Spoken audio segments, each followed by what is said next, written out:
Boards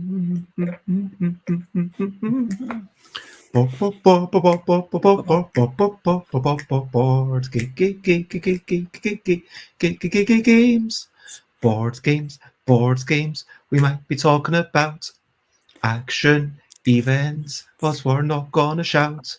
We'll carry on going down the list as we explore action events and we persist in wondering what this mechanism is. Does it give the games a bit of face? And is it going to reduce the drama? Because that's how I feel. But maybe Alan will deny action events. It's what we're talking about. Action events. I'm not going to shout. Hello, good morning, good afternoon, good whatever it is, wherever you are. I am Bez. This is Alan Paull. Hello. Thank you for joining me. It's And a pleasure. we are talking, as you just heard, about action events. I was wondering whether this should be action events cards, because I couldn't find examples of it being on anything other than cards. I think it's cards. You have to put a lot of information on the thing. So cards are the other ones. Yeah, pretty much. Yeah. So we'll be talking about how it was defined in the book, which I've got it. I bought a copy of the book, Bez. So did you? Yeah, I did. Yeah. Hang on. Where is it? So that would certainly be my book of the fortnight. Building Blocks of Tabletop Gaming Design. There we go. Yeah. How much have you? Jeffrey Engelstein and Isaac Shalev. I have done very little. Well, it's not a book you kind of read, is it? It's literally an encyclopedia of mechanisms, like it says on the cover. So you don't like when I got the first book, I did start reading it from the front cover, and then at the start, I was, all these games, I should go on to Board Game Geek that they mention and make sure I understand them. And then I was like, okay, this is a bit too much. I'll go back and check all the games later, but I'll just read through. And that, I think, has served me fairly well, just kind of reading through. So you get a quick overview, and it's like, okay, I understand what this is possible of. And getting an idea of... There's a good introduction of what it's trying to do, and there's a bit about game structure. So there's quite a nice little there's quite a nice introduction and why they've done it, that kind of thing. But really, it is a kind of reference book. What you could do is you could flick through it for ideas. If you're designing something, you could flick through it for ideas about the kinds of things that you might be able to do. So if you're doing an action-based game, you could look at there's a whole section on actions. I think it's called. It's actually called Action Auctions. It's called, where is it? But actions as it's defined in the book, is just about things you do. Games are about doing things. And it's worth noting that the second edition, it did bring in a little bit of, dexterity and matching is such a big thing in games that, frankly, to not have it in the first edition was a massive oversight. But I think, they had to focus on Euro games, at least in the first edition. And even in the second edition, it is still focused mainly on the types of games you would find on Board Game Geek, because there's no denying that. I would hope most people watching this will agree that story games, LARPs, role-playing games are games, but those are not really explored within this framework. It's more about ortho games where you might get some number of points and compete. But it does say building lots of tabletop game design, so I wouldn't expect it to cover role-playing LARPs and not LARPs, but tabletop RPGs. It could have covered them. It could have covered that. Yes, but it didn't. Yeah, that's a difficult one because it's a whole different topic there about LARP design. We should do that at some point. We should definitely do that. Well, I mean, ideally, I'd get Charlie and forget about you. But, I have. To be fair, I have designed a couple of LARPs. But not as much as Charlie. No, that's very true. Yes. Okay. Anyway. So let's go take a step back and let's crash through this and talk about recent highlights, living life and seeing the sights, recent highlights, playing games and other delights. Okay, I'm going to try and rush through this because we don't have loads of time. And I want to say I did have a meeting with Inside the Box. We played seized the power 3 times, once using the rules that myself and Tiz had made, which worked fine. Like, we decided that a lot of the new cards, the new content was really good. We played once, well, they played once the solo / 2-player cooperative mode, which after discussion, I asked for it to be on record that we had made basically the best solo mode possible for the game. And they were like, yeah, that's true. We all agree with that, but it's just not good enough. There shouldn't be a solo or cooperative mode for this game, because without negotiation, it's just such a different game that there's almost no point in doing it. To make it better, you would fundamentally have to change the structure of the game and possibly make the multiplayer game a worse thing, which is the main game, so you obviously don't want to do that. And then third, we played their version of the game that they'd been working on.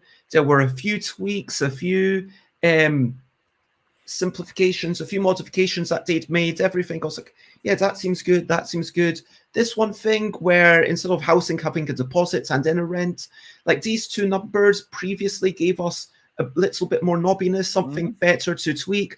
But I understand that having just 1 number, the rent, and then you pay it every turn, you don't pay a deposit up front that you lose. Okay, that adds simplicity. I'm not sold on it, but if everyone else is saying that's better, fine. And then I went to do a sort of showcase at Tabletop Tuesday. It was lovely being there. Played a couple of games of Scora, showed that off so that people could win copies of that. But the showcase game was Seize the Power. Because it is quite long, we only got 2 games of it done, which were 2 4-player games. But everyone was generally quite complimentary.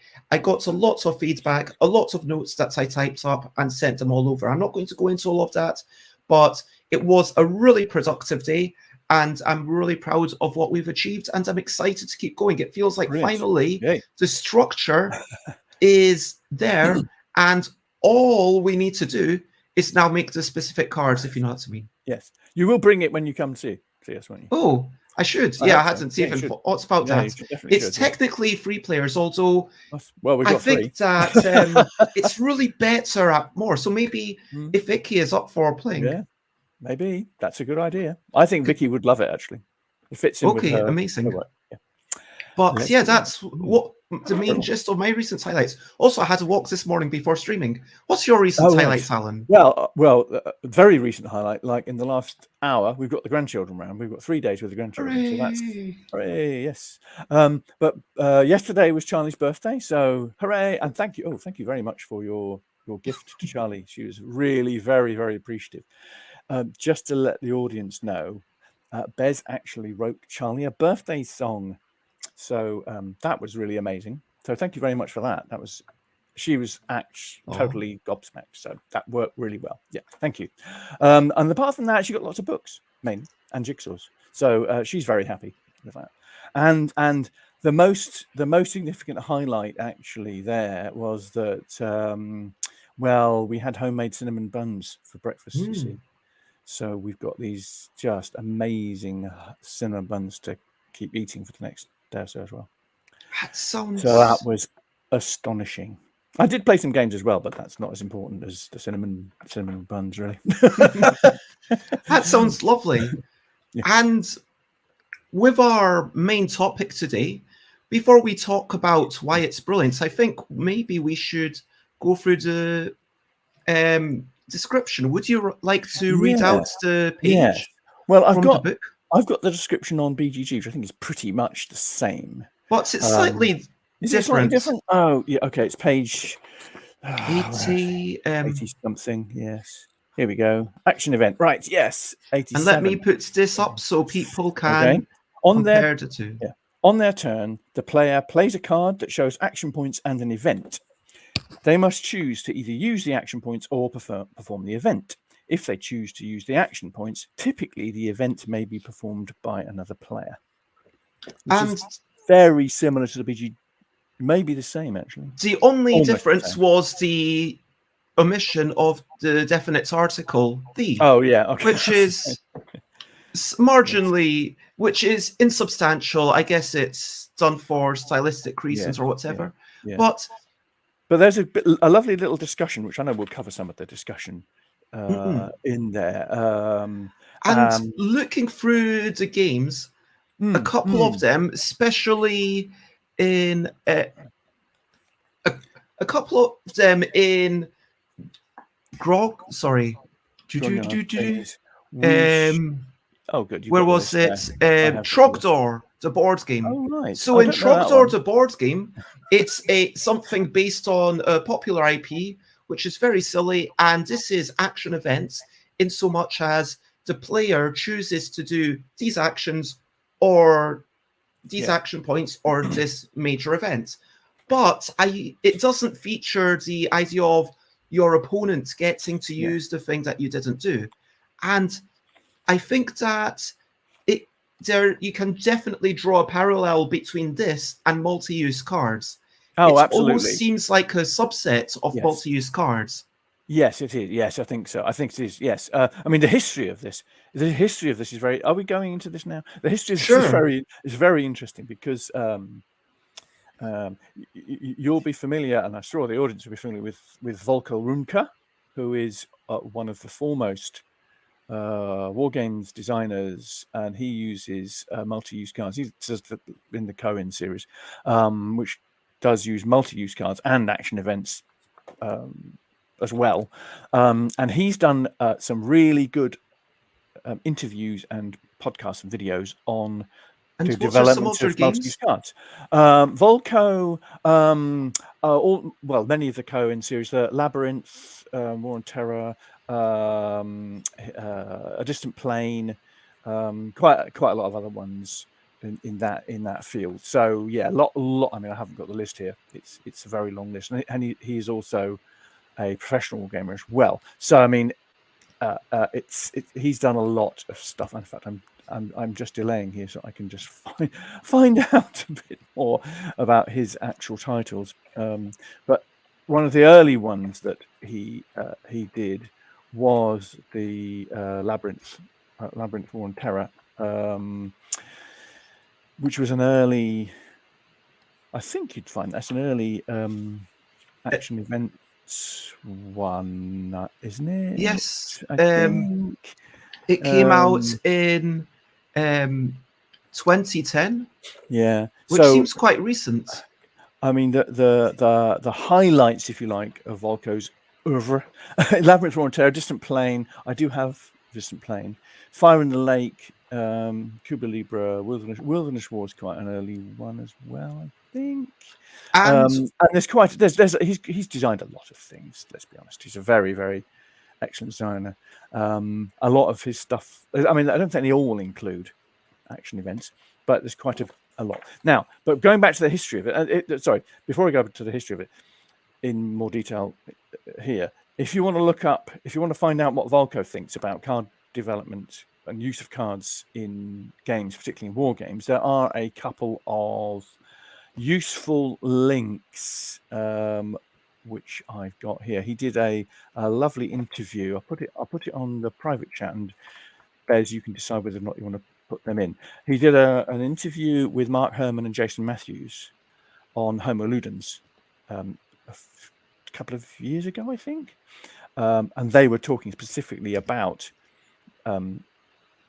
cards in war games, and he also did a Georgetown University War Games Society YouTube interview or presentation, I think a couple of hours, on literally the development of the use of cards in war games, which is very, very instructive. So if you want to go more in depth on that, that's the way to go. Really interesting. So that's all be further listening for people who are really interested in this. The significance of Mark Herman.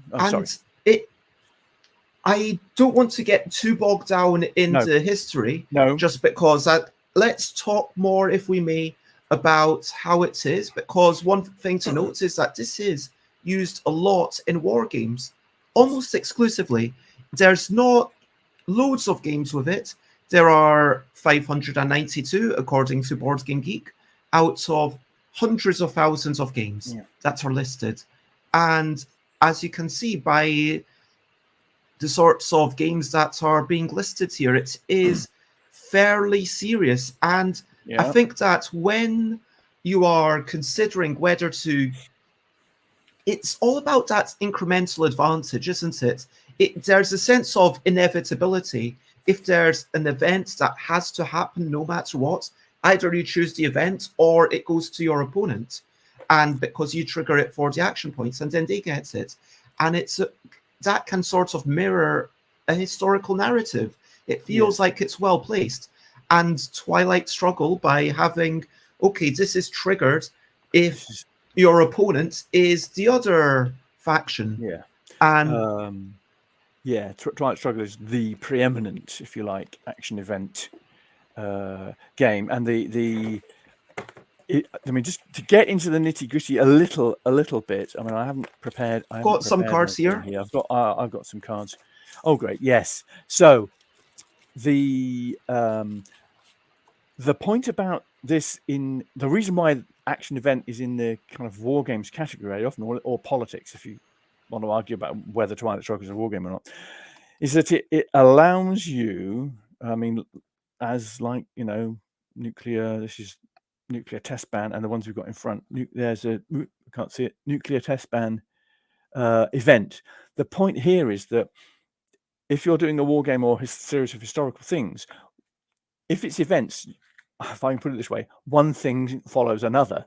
So you want to give players the opportunity, or indeed force them sometimes, to play certain events so that you get the structure of the historical narrative, and action event allows you to do that.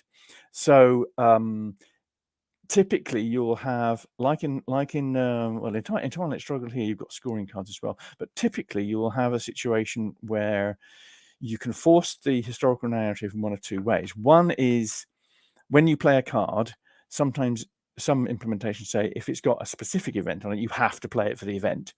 Other things will say you can choose the actions, but maybe your opponent gets the event if it's favorable to your opponent.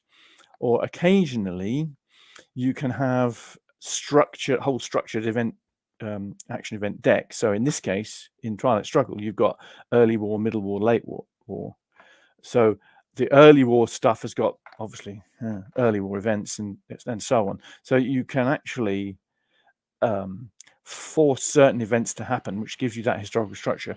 Now, and whether it's a USS, USSR, a Soviet flag, got.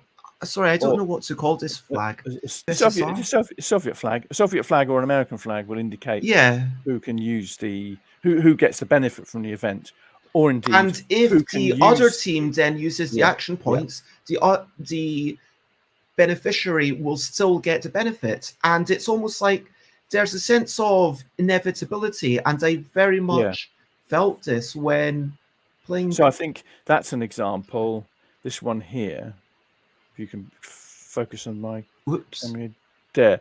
This one, it's got a red star in the corner. That means that the Americans can still use it for the points, the action points. But if they do, the USSR can use that event, which is significant. So sometimes you want to avoid giving them events, but you can't, because you have to play. You literally have to play a certain number of cards. But you don't have that choice, do you? I mean, like that. There is.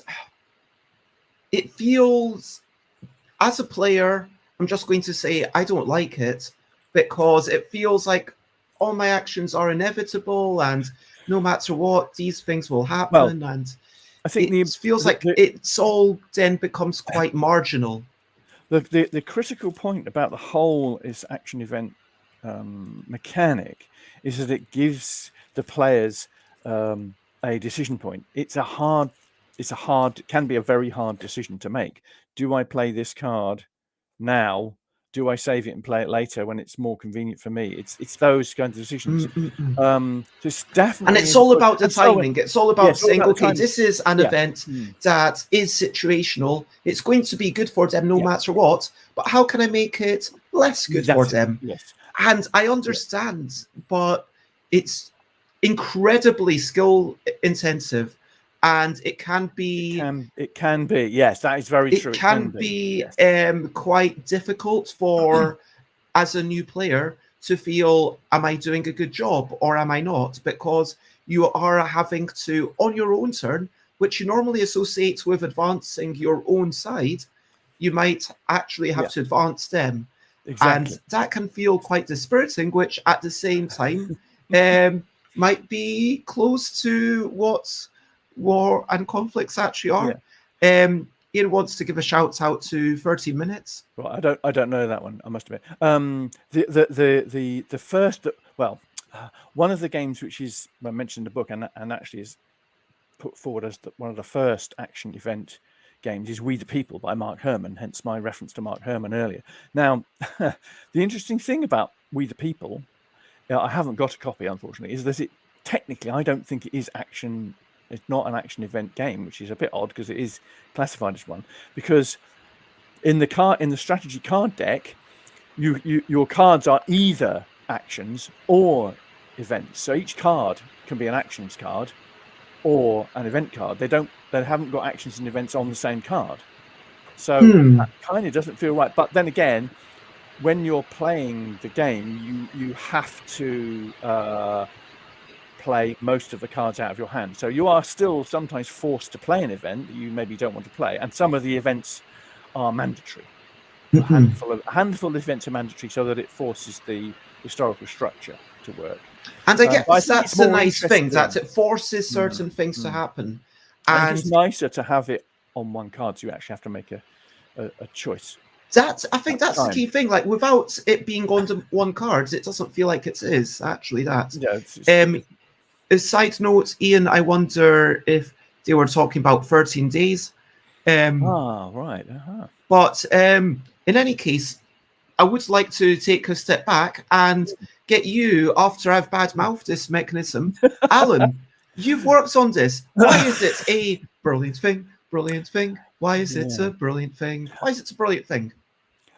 I think because it is such a flexible and such a flexible mechanic, and you can do so many different things. I mean, Surprise Tech Games, we've got some games with this mechanic in it. We have the Cousins War and the Ming Voyages, which has got action event mechanism in it. And like I said, there are loads of ways you can do it. So the Cousins War, for instance, we have got in that the traditional, each card has got, you either choose it for the action or the event. But if we have a secondary event, which the opponent can use. So if you use it, whether you use it for command points, as we call them, or for the main event, if it's the right turn, then your opponent can use it. But because in that game, we've said you can use it in only a specific turn, and there's 5 turns in the game. So you're engineering there to limit your opponent's use of those secondary events by which cards you choose to play during the main part of the strategy, and you can actually avoid having to use an adverse secondary event by 2 methods. One, you can swap a card at the beginning of the round, which means you can swap to your opponent a card that they might have to use to give you a secondary event, and also you can keep one card for the little battle subsystem we have in that game, so that you can get rid of an adverse card in that way. And that's only one variation of how to use this action event mechanism.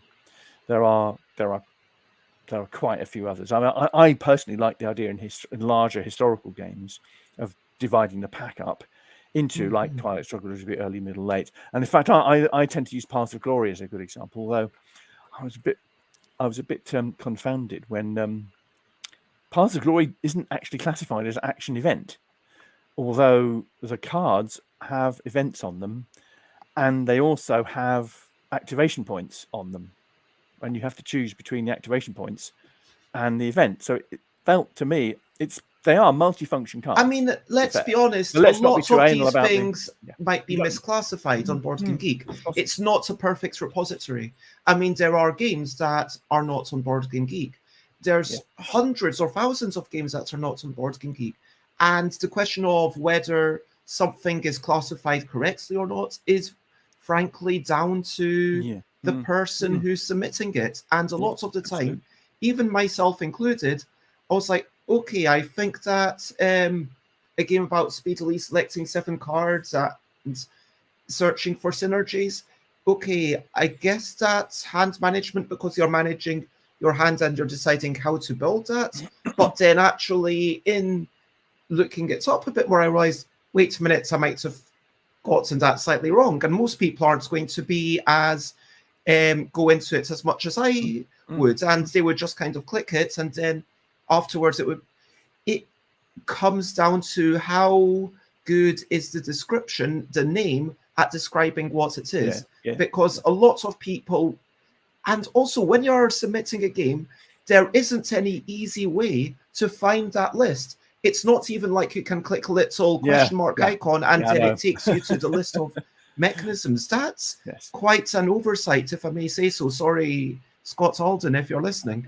But it feels like even if you're trying to be conscientious, then you need to go and search and find it in a new window. I haven't been able to find it via Board Game Geek. I just managed to find it via Google to find this master list of all the things, which is incredibly useful. Yes, it is. I mean, I know it's so easy to miss because I mean the Ming Voyages and the Cousins War, I hadn't classified them as action events. I'm not sure. I'm not sure when these mechanics were first put on. I don't know how many. I mean, there are so many mechanics that come up that I don't know how I don't know when in time those. It was overhauled a couple of years ago, but I think it would have been before Free Sanchos went up.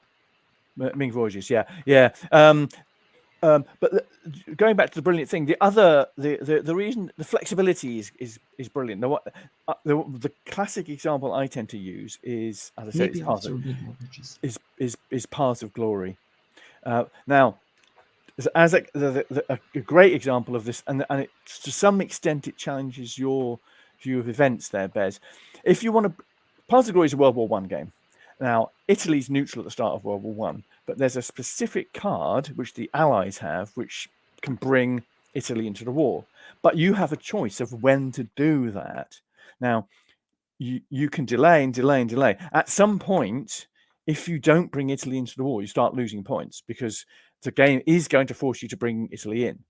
But you want to be able to choose when to bring Italy in, and preferably you want to bring it in the time when the Austrians and the Germans particularly are not ready for it. So you do want to kind of you want to bring Italy in when it's going to be a strategic surprise if you can, and that is that level of choice that really counts. Now, the thing about a powerful country like Italy, because it's a powerful card, it gives you the Italian strength. It also has a lot of action points. So it has, I think it's 5 action points, that's like the maximum action point you get from any card. So if you bring Italy into the war early, which you might want to do, it means you're not using that 5 action points for actions. So that's a really, really, really hard decision because you're turning down that opportunity to use 5 action points, and there's only very, very few of those cards. So that's always a difficult and key decision that the Allies have to make. And that's what I like about that action events thing. You can delay if you want to, but the more you delay, the more your opponent realizes that you're going to have to do it at some point. And the more they are able to prepare. They can then prepare, exactly. Yeah. So that's what I like about that. I think I found you might have something. And Bulgaria as well, another example on this. A couple of cards from the game, and it does feel like there's a possible sense of saying, okay, things broadly had to go this way, but what would happen if it was changed slightly? And it's almost like that butterfly effect of saying, okay, what if it came at a slightly later time or a slightly earlier time? And yes, there's this inevitability of these things happening. And look, I think that if we're discussing action events, it feels like there's almost 2 separate things we're talking about here.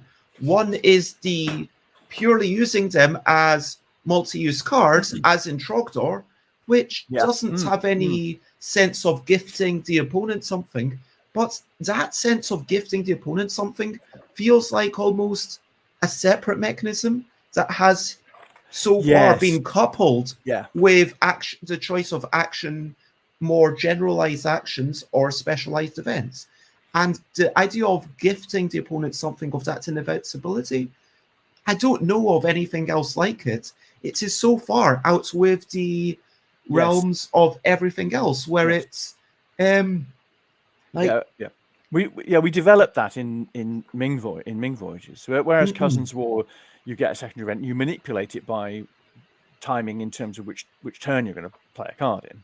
With Ming Voyages, particularly for the Ming, what the Ming Emperor is trying to do is complete voyages, and when you complete a voyage, you give yourself access to more of the secondary events, because each of the 7 locations of the voyages has is a range of secondary events that the barbarians will eventually have to play. So as the game progresses, the strategic situation changes, because in Ming Voyages, only the Ming Emperor draws cards, and the Ming Emperor is seeding the barbarian hand with cards which sometimes the barbarian doesn't want to play but has to play because that's all you've got. So you can have a situation. So in that example there, if that's the barbarian hand, those numbers in the middle of the card, the Siam 7 and the Ceylon 4, if you've done the 7 and the 4 voyages, when the barbarian plays those cards, they'll get their points or their event, but the Ming Emperor will also get potentially an event. So that's quite a major part of the game, is how you're building up. In the second half of the game, you're going to have a lot more voyages done, which means there'll be a lot more imperial activity, and that automatically builds a climax to the game, which is a really good. Well, it's a bit I know Dave and I were focusing on quite a lot. We love that bit of the design. So that's how that works in there. Now, another different way of doing this is that one adopted by the Expanse board game, which is Jeffrey Engelstein's game, and that again uses action events. But here you've got each action can be used by specified factions. It's a for up to 4-player game. So here's an example of one of the cards. If you can flick to that there. In the middle there, you've got the 4 factions listed. Now, not all the cards have got all the factions. So that one, for example, only got 2 factions in it. So when I play that card, only those 2 factions can use that event.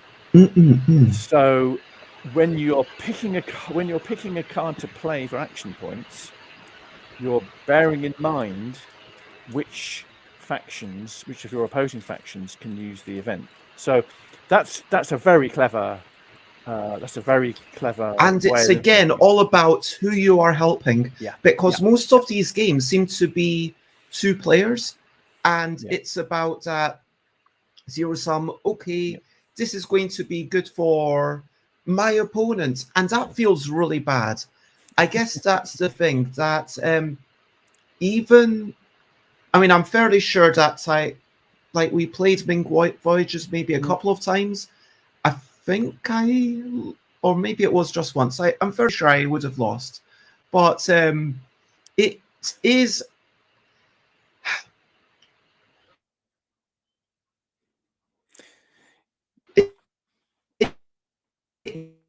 Oh, we're losing you, or I am.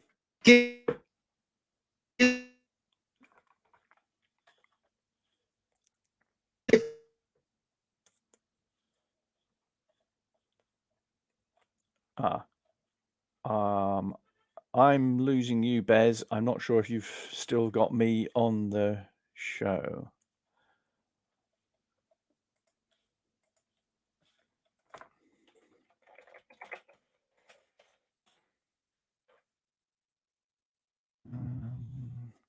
Well, I don't know if I'm live and Bez is not, or if Bez is live and I am not. However,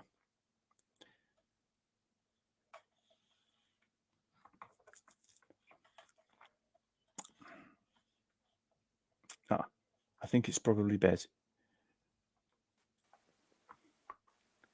Hello, can you hear me? I can. I'm on my mobile phone. My laptop okay. Kind of, but right.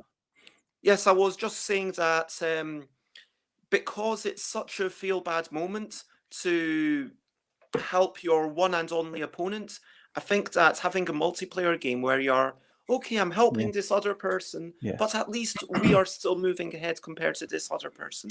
That's right. I think that I would feel less emotionally bad about that. Oh, right. I think that's fundamentally why I don't like it, because I just feel like, oh no, you don't want to help. You just don't want to help your opponent, do you? Exactly. And I'm not okay.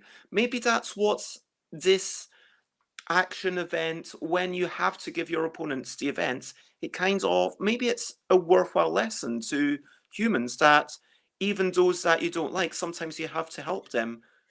Yes, I think with the Expanse is a clever one because it's all about influence in the Expanse universe, if you like. So in that for the Expanse, what you're obviously trying to do is you're trying to if you have to help some factions, you'll try to help the ones that are at the bottom end of the victory points or whatever.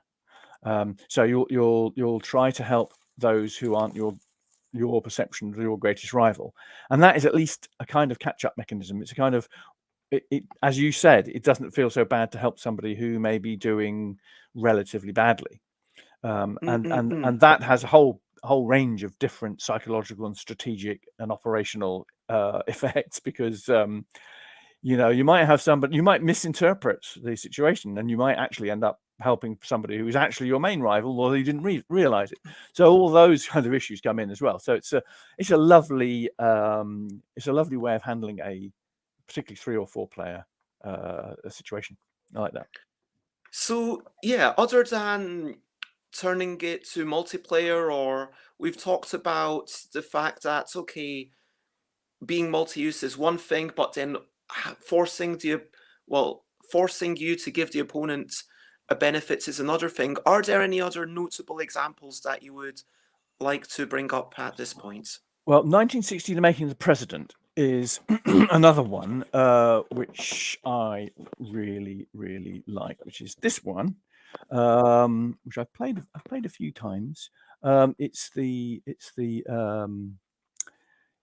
Kennedy versus Nixon election, and it's an interesting game in itself because it feels very much like a war game, although obviously it isn't technically a war game because it's a game about an election.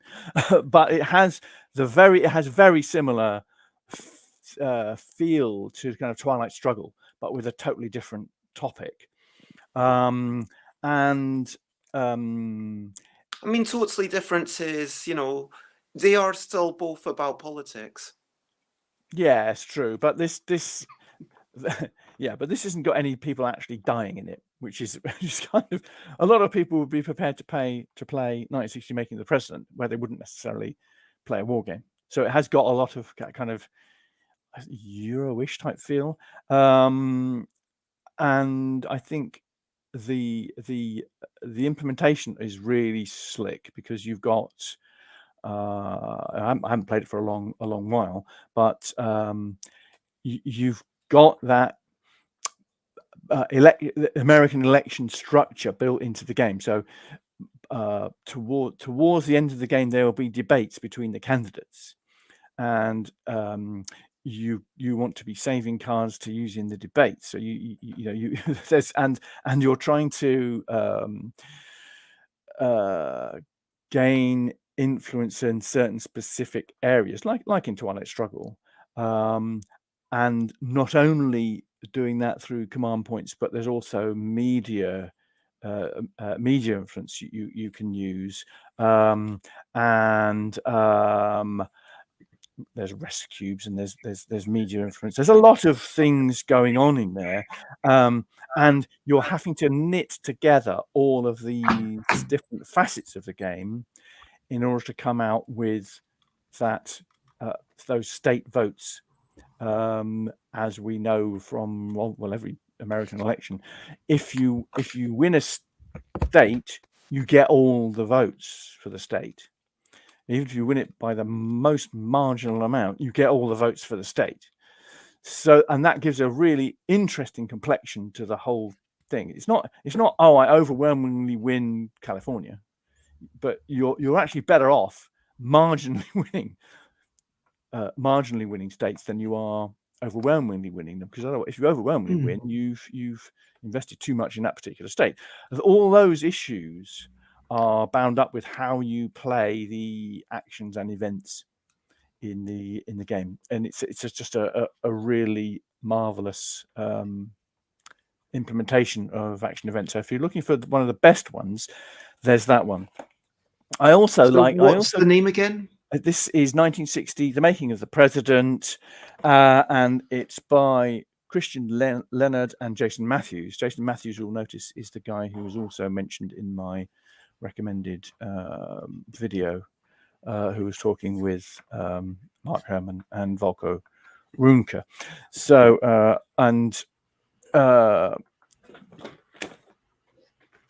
Jason Matthews was also involved in one of the co-designers of Twilight Struggle.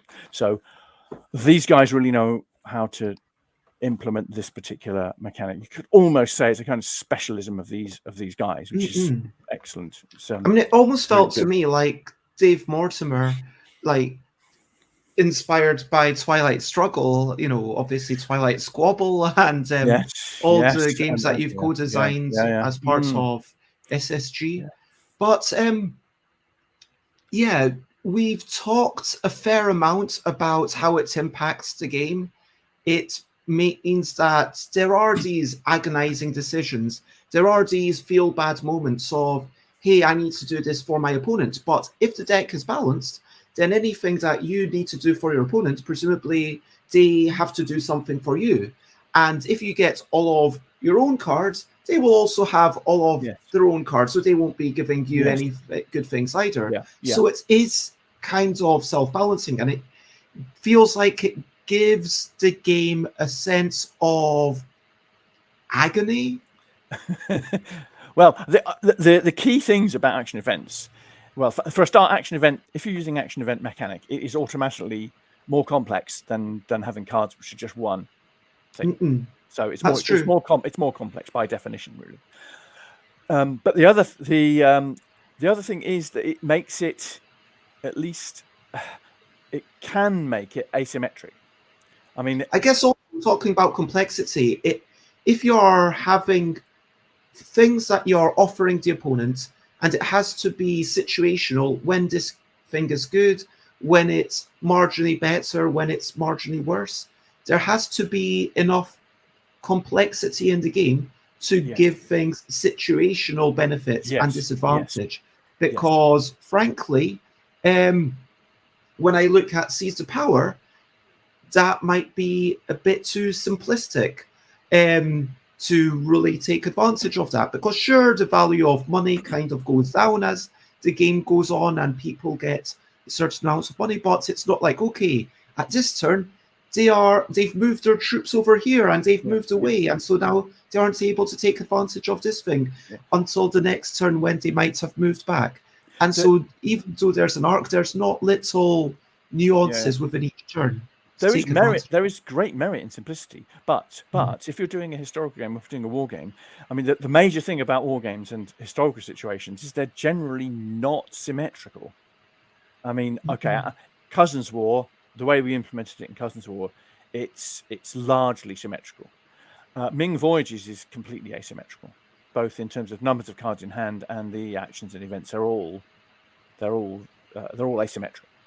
And action event allows you to do that because the events are, well, if you like, singularities, aren't they? They're atomic things that happen, like Italy entering the war or Bulgaria entering the war. We know how those happen, so you can actually make things as asymmetric as you like. And that is a great thing for player experience, because if I play Twilight Struggle, I prefer to play the West, or I prefer to play USSR, whatever.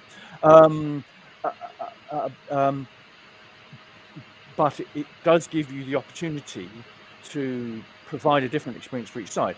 On the other hand, it does mean you've got more problems with balance, because if you're doing an asymmetric game, which is what we wrestle with quite a lot with our new Pocket Campaigns game, Lord of the Three Sanchos, where we've got three player asymmetry. How do we balance 3 sets of slightly different events? That's quite a challenge. And I was going to say Distant Plane.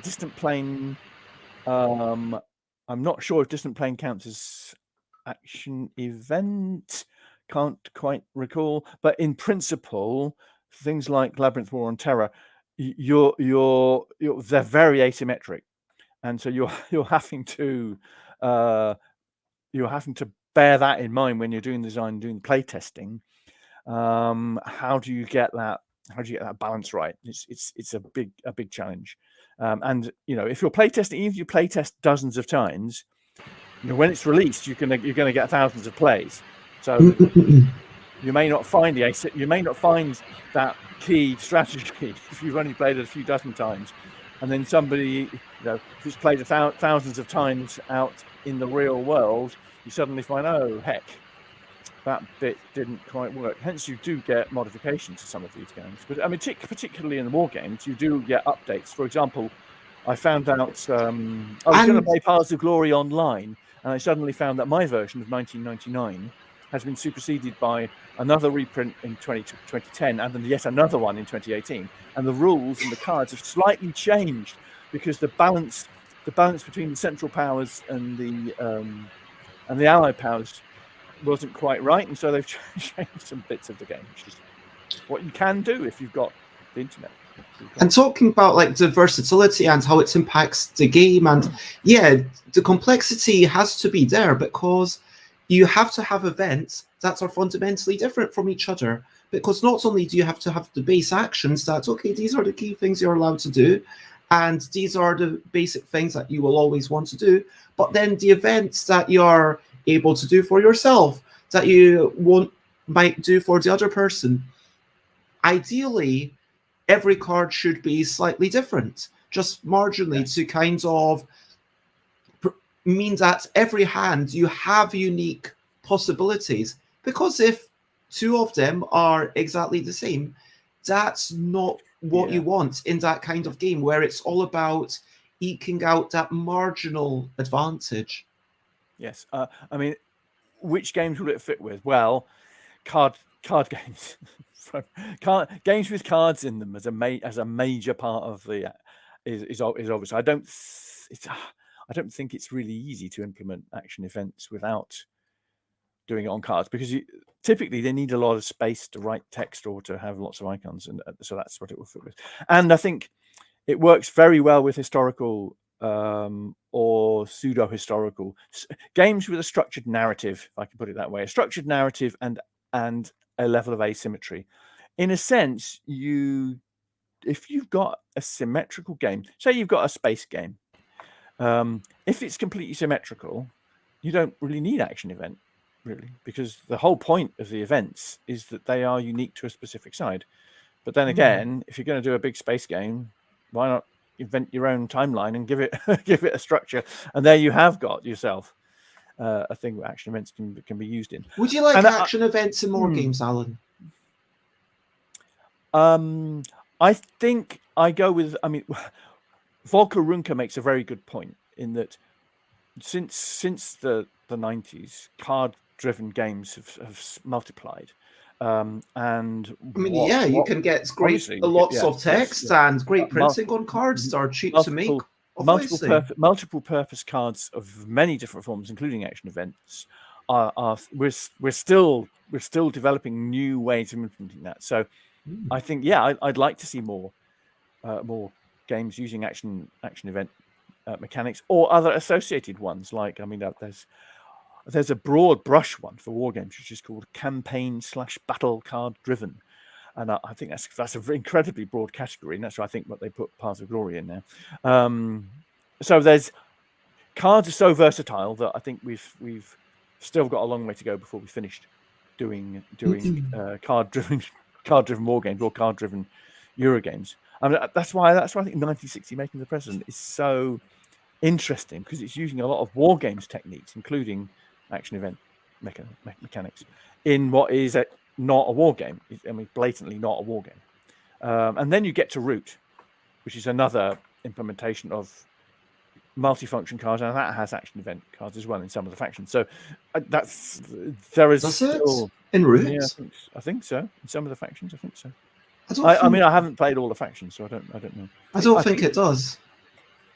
It's certainly like, I mean, the closest that it can be is that with the lizard folk, or with I haven't played a lot of. Potentially with the Woodland Alliance, when you move into their forest, you have to give them cards with sympathy. That is an interesting analog, actually, now you bring it up, about paying something for someone. It's I'm giving you this thing, but hopefully the damage I'm doing you is more than the benefits I'm giving you.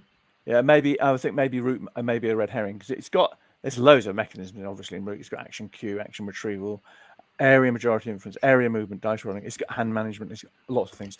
Okay, but I mean, the general point is, I think card-driven games in various implementations are they're an interesting area to explore, because they're so flexible, and that's what's right about it. An action event is very interesting. I was just thinking the other day, I'd like to kind of do a World War II tactical game which is based on action event mechanic, to see if that can be done. It can be done strategically, but I'm wondering if you can do a tactical. It would capture a different flavor of tactical combat than a traditional hex and counter game. You've just got so much love for this, which is why, jumping ahead. Yes, you've used it in quite a few of your games, and I so far haven't. And I think that we've talked quite a bit about when's it good, and people who would enjoy it I guess, those who enjoy thinking about the situational advantage and are okay with giving their opponents things. Yeah. I think it's not your. I don't think it's your kind of game in a way, is it? I mean, it's not something which you've not really enjoyed, and why you don't need to do that. I mean, it's. I'm not saying that it's bad, and okay, let's talk about why I've not played a lot of these styles of games, and I think that playing Ming Voyages, okay, I can see that this is done in a very nice way, but I don't feel excited to go through and learn the deck and then learn when is this card slightly worse for my opponent, when's this card. And it's not about being slightly worse for my opponent. It's about slightly less good. This card is always going to be great for my opponent, but when is it super great? And when is it merely good for my opponent? I think that's the thing that I need to overcome. It's an emotional hurdle to learn that actually doing something good for your opponent might be brilliant, because if the card that's merely good for your opponent had the potential to be super amazing, then obviously you've done a great job by taking that card out of circulation. And it's maybe... I feel slightly embarrassed now saying this, because, I like things to be sometimes quite simple and be emotionally dramatic and be like, okay, now you do this good thing for you and I do this good thing for me, and when it's my turn, maybe I want to focus on me and I want to focus on improving my status. And I think that's something that giving your opponent something, it kind of changes that whole dynamic. Even in Root, even when you kill the lizard folks, which can come back to haunt you, or even when you give the cards to the Woodland Alliance, which can be used against you, they can only really come back to hurt you or be used against you on their turn, because you're kind of giving them more ammunition and more resources that they can then use, but it's still only on their turn when they can make that dramatic sweep. So it gives the game a very, this sounds like almost a very predictable ebb and flow. You move forwards, they move forwards, you move forwards. Whereas with action events, it's like, you get to do this thing right now. So we might have 5 turns in a row where you, Alan, I'm playing against you, and 5 turns in a row, you are advancing, and my position against you is deteriorating, because that's the way that the cards turned out. And I kind of need to trust in the cards. I need to trust. I need to learn the deck well enough. I need to, and so it is. I think that I have, when I come to games, I really want a sense of control. Yeah, and I think the action events are almost like an abnegation in a sense. Yeah. The key point there is that, and it is a key experience for players, is that it's harder to learn. I think the learning curve of this type of game is steeper than a lot of other games, because unless you know the cards, but particularly on the larger games, if you've got a pack which is like Twilight Struggle, early, middle, late war, if you're starting out playing, okay, you're starting with the early war cards and you'll get to know them, but until you actually get to how the middle war and the late war cards are structured and what the impact of those is, it's actually very difficult to know what the right things to do are. So, and you'll see in a lot of this type of game where there are videos or other teaching aids, very often they'll say, just play through the whole game to get a feel for how the cards are. Now, in a lot of Euro games, when you start a Euro game, very often, and especially in the longer game, I mean, we talked about Twilight Struggle. Like, if I came over, 2 to 3 hours, that is a serious commitment, especially if there's someone else, and like, especially if it's like, okay, this first game, it may be. And Salty Horse asks, is there a way that this mechanism can be friendlier to casual players who maybe don't want to learn all the cards and the nuances of the trade-offs, or is that an inevitable thing? Is it always going to be inherently the case of you need to learn all of these cards in order to be able to compete? I think that is part of that action event. It's a feature of that part, that complexity. Is yes, but then again, if you compare it with, say, a Hex and Counter war game, a Hex and Counter war game without cards can still be massively complicated, and you still have to learn how to play that particular set of mechanics. And it may take you. I mean, I've played some very complicated Hex and Counter war games, and you can play 3 or 4 times, and at that point, then you've got a handle maybe on how it works, and that's without any cards. So it is just another type of complexity, really. But it's not. I think if it's action events, you're really already addressing a game with an additional level of complexity. So the Cousins War, for example, the Cousins War has only got 17 cards. It's got a board. It's got a relatively few pieces. You get 12 pieces each side and some dice. It's not got a lot of components, but the fact that it's got action event cards in it means that you'll by the middle of the game, you'll have seen all the cards. But in your first game, because you go through them twice. Yeah. Well, you go through them several times in the Cousins War. In the Ming Voyages, you go through the whole deck twice. But in the Cousins War, there's only 17 cards. By the middle of the game, you'll have seen them all. So that's probably the easiest way of learning an action event game. Play the whole game, and by the end of the game, you'll know those cards. That's actually a fair point. And so you do still have to, but it's not something which you can really. You can't know what the significance of those cards are until you've played it. You can't just.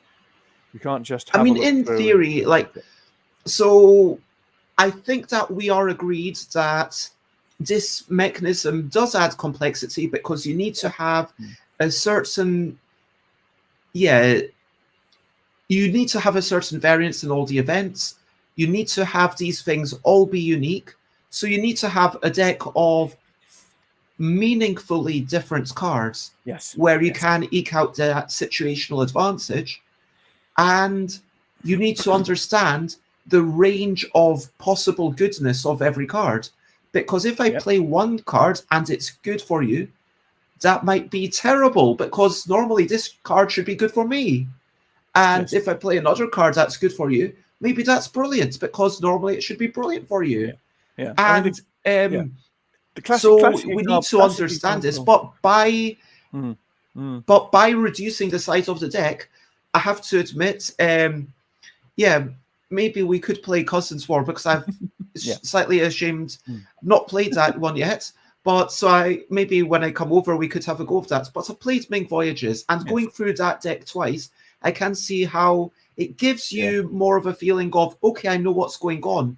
I understand this, and there is control. And when there's a smaller deck, if you really want, which quite often I do, you could lay out all the cards, and you could say, okay, now I understand what's going on. Okay, let me just have 10 minutes to ponder these before we play the game, so that it doesn't mean that I'm magically going to beat Alan, the co-designer of the game, but it means that I might stand a chance of not being obliterated. I mean, for example, when I'm teaching the Cousins War, even though it has only got 17 cards, I will generally point out to the players that one of the events is French allies, where you gain them onto your side in the battle. But there is a twin card, which is French betrayal, which means they change sides. So, unless you know that, if you've only seen French allies and haven't seen the French betrayal, it would completely change the context of how you'd play the game. So those kind of things can happen a lot in action event games. And it's important that if you're teaching them fairly, you'll particularly if you're teaching while playing, you need to point out those things to your opponent, because there is as I said, there is a learning curve, and you need to know about those things before you can play well at those games. Yeah, it's definitely got me thinking about it, and it has been a lovely chat. And even though whether I would use it in any game, look, I'm not going to rush, but I could see myself at some points in the future trying to use every mechanism in a game. Frankly, I think it would be good, beneficial maybe as a designer, to try and, certainly to understand all of these a little bit better, to spend half an hour or so, as we've done, chatting about these things. And it's been really nice being able to chat about this with someone who's actually designed a few games using this mechanism. Whether I would use it again, once I understand it better, I think it's just another tool in the toolbox. And actually the idea of having a small, tight thing where it's even less than 17 cards, maybe you've got a 4-card hand and there's only... Well, you can do it in very few. 11 cards? I don't know, would that be possible? But give it a whirl. Because presumably you need... Could you do it if in a 2-player, could you have like hand count times 2 + 1? So you play 1 card and then you draw the card that isn't in... But no, because then you would cycle through everything. I mean, could you have hand count times 2 and then you just draw 2 hands and then you play through literally every single card and then you draw again? Could that be possible? Yeah, I would have thought so. Yeah. I mean, it's worth a go. I mean, we know we can do it in relatively few cards, because we've got 17 cards in Cousins War, but actually technically only 10 of them are action event cards. The others are just actions. So I mean, there's only 10 action event cards in Cousins War, so you can do it with relatively few. And Salty Horse wants to give a shout out to Raptor, which I still haven't played, but I would be interested to check it out. I've heard good things about it, and it is definitely time to wrap up. It's weird me being the person to try and keep this on point, but Question of the day. Question of the day. Here's a little question before we go on our way. Alan, do you have a question that you would like to ask everyone? Yes. What is your favorite card-driven game? Card-driven game. What is your favorite card-driven game? It's quite a hard one. I mean, by card-driven, I mean not just straight card game. I mean a card-driven Euro with a board, or a card-driven war game. I mean, I would say Root. Does that count as a card-driven game? How do you? I think so. Yeah, yes. I mean that's a card-driven game. It's got multifunction cards in each faction, isn't it? So yeah, Root's a good example. Root's a very good example because it's nice and variable. And Salty Horse says, in Raptor, the events are always good for the person playing it, so it lacks that nuance. Yeah, I think that is the key thing.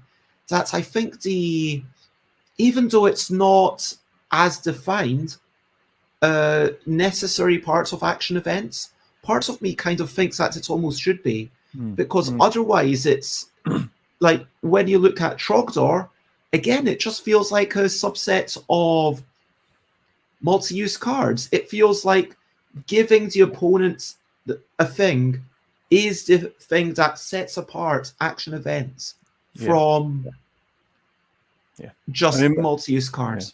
My favorite multi-use card is Paths of Glory, and whether or not it's action event, it's very close to that anyway. And for those reasons I've mentioned, I think it's just a brilliant implementation of how to get that structure of World War I narrative, how to make that work. It's a really major achievement of wargaming, I think. You really feel like you've got that World War I type dynamic, and some of the strategic choices do feel very thematic. I'm not saying it's necessarily a simulation; it isn't really, but it's very thematic. It's a really nice facsimile of war. Yes, yeah. But over to you. What are you up to? You can share, but only if you want to. I know that you are spending some time with your grandchildren. Yes. Is there anything else you'd like to say? Well, I'm still checking Kingmaker, folks. Kingmaker Kickstarter in September, so it's closing in fast. Oh my word! It's only a matter of weeks away. But yeah, that's a major thing that I'm doing. Well, I'm skipping 3 days, obviously, because the children are here. But after that, it's back nose to the grindstone, checking Kingmaker cards and Kingmaker rules and things like that. So, sounds good. It's all good fun. I am going to work out somewhere relatively close, because I used to go to a place that's now almost an hour away. I'm sure there must be somewhere a bit closer where I can get some, nice, relatively cheap sketchbooks, but something relatively nice. And so I need, maybe 100, 200 pages, to go through a whole bunch of art. And I'm going to try and get art done for a game about selecting 7 cards, speedily searching for synergies. I'm never sure whether to put speedily at the start or in the middle. I mean, on Board Game Geek, I've put it in the middle. Speedily searching for synergies is good. Do you think, rather than speedily selecting 7 cards, searching for synergies? What do you think? A game about speedily selecting 7 cards, searching for synergies, or a game about selecting 7 cards, speedily searching for synergies? Maybe I should ask on Twitter. Yes, I don't know. I think the first one, whichever that one was. Speedily searching for cards sounds better. For synergies. For synergies. Speedily searching for 7 cards for synergies. Yeah. The latter. Which one was that? Which I don't know. Speedily selecting 7 cards, searching for synergies. Is that the one you want? I think. Yeah. So I need to change the Board Game Geek title potentially, which they might be annoyed by. Not starting speedily. Yeah, like when you say the first and the second, that's like. Yeah, I will ask on Twitter today, and hopefully the Board Game Geek moderators won't hate me too much. You can do swiftly and speedily. How about that? Swiftly searching for 7 cards and speedily searching for synergies. I could. Well, that's repeating searching, though. Don't want to add that there. But no, I and also the former title is just short enough that if I don't put in a game about, then it fits on the Kickstarter thing. So speedily searching for 7 cards and swiftly seeking synergies. Seeking synergies. Oh, an extra one. I have to replay that. I can't remember. I mean, can you type? I don't know which one. It's like too many. It's gotten too. Anyway, I'm going to try and do that. I'm going to hopefully get to do a couple of small changes for a game about counting cats, shapes, and colors. That keeps getting trickier. There's going to now be a third color, not just 2, but I'm going to make it so you only count 1 at a time. So it'll be slightly easier, but then slightly harder. And a game about quickly matching words to pictures, but never words to words or pictures to pictures, is going to be changed also, so that it'll only be one side of the card, and I'll have to totally change the coloring because I've heard reports that the blue is too hard to see. So I'm going to recolor that and add new things. Yeah, what else? Tonight I am going dancing, so yep, I do enjoy dancing inherently, although it does feel like it's very much a, oh, come on, do it again. Oh no, you messed up, do it again. It is cha-cha-cha and mambo. And yeah, I want to learn. Yes, I want to learn, but it's also meant to be about fun. Why are we starting from the start when we make a mistake? Why not just go back like 8 beats and do the bit that we were struggling with? Why not just do that one bit over and over? And that's one thing that I don't like about this.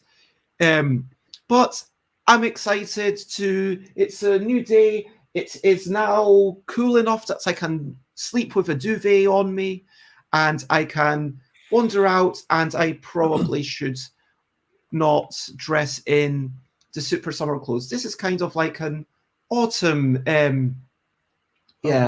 like if I like the kind of clothes that if I were in Bangkok, I would be a bit too hot. It's not Bangkok yet. Not yet. Thank God. Recap and wrap up before we finish up. So basically, we chat about ground children, about seize the power stuff, about all these games that use action event cards, because it is basically cards, about it being a game that Alan's done a lot of. We had so many examples. We decided it does add complexity.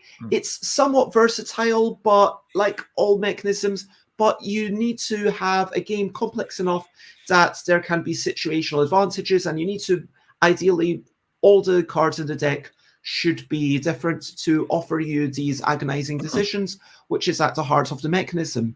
It's good for people who love those agonizing decisions and are okay with having their destiny be largely controlled by the deck, but then it is about how you tweak that thing, about the butterfly effect of, oh, I can make this one thing slightly less amazing for you.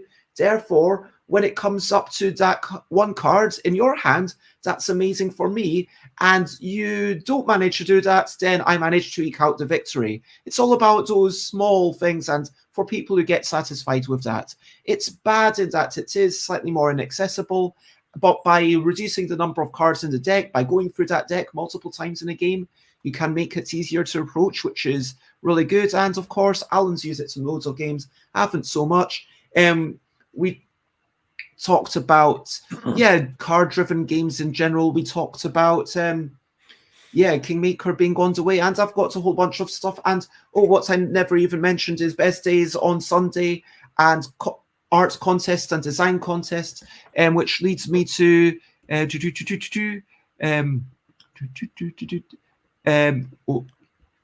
sorry about this. I need to switch through a couple of different folders of banners. And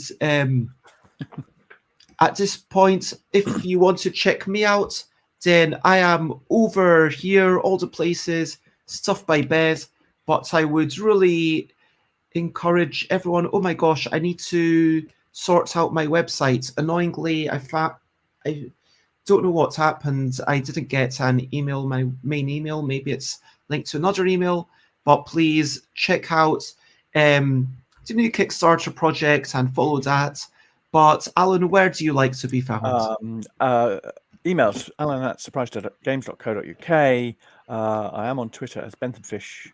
And I'm on Facebook as Alan Paull, I think. And I do have a blog on the Surprise Day Games website as well, if you'd like to drop by on that. And that is all the places. If you want to check out future streams, I am... oh, yeah, if my site isn't working, that's really not great. I need to sort that out today, really. That should be my main priority. Yeah, probably. Yeah, so I am streaming every day at 10 a.m. UK time, even if you can't access the redirect to my Google Calendar. But spread the word. Tomorrow it's going to be a solo show. I might be drawing during it. I'll be doing some sort of vague work and going through stuff. And so tune in if you're interested in seeing that. Friday will be a quick rant. And then Saturday and Sunday, I think I have guests. Yes, Saturday is meeting Nell from Shuffle and Roll, a board game rental place. And Sunday is Best Day, where I will be playing a whole bunch of games, and hopefully you will be able to join me. I'll be playing some solo games, and then I encourage your guidance, and I will be playing some multiplayer games that you'll be able to jump in on and control the other player. If no one tunes in, then I'll just kind of play two-handed, as the cool kids say. I say cool kids, but most people who say that aren't really cool. Let's be honest. I'm sorry. But thank you, everyone. It has been a delight. Thank you. Thank you, Alan. And wait, Sunday isn't August the 2nd. Sunday's August the 1st. August the 1st. Sunday's August the 1st. Oh, Monday is August the 1st. Monday's August the 1st. Sunday's the last day of July. Thank goodness. Yes. Oh, one thing to remember in action event games: the game called We the People is not the same game as Wir sind das Volk. Okay, just saying. Okay, means more or less the same thing, but Wir sind das Volk is a totally different game from We the People. There you go. As a passing comment. Sate, thank you for your clarification. Okay, I am Sunday, because it's kind of one day lasts 48. I think it might be like 50 hours on a global scale from like when the first one comes to when the last one is. So I'm going to redo this right now. Okay, Sunday is not going to be the special extended stream. Sunday is going to be a short-ish stream, but I'll still play something, and I'll and then Monday is going to be the main Big Bears Day stream. That is doing that. Okay. And then Tuesday will be kind of the wrap up. Okay, Monday is the day. Thank you, Xate. I do appreciate that. And lots of love. It's been lovely to see you all. And for now, bye, bye, bye, bye. This is a goodbye song. Bye, bye, bye, bye. Thank you for watching along. Bye, bye, bye, bye. This is the end of the show. Bye, bye, bye, bye. And now it's time to go. Bye, bye, bye, bye. This is a goodbye song. Bye, bye, bye, bye. Thank you for watching along. Bye, bye, bye, bye. This is the end of the show. Bye, bye, bye, bye. And now it's time to go. Bye-bye, everyone. Bye.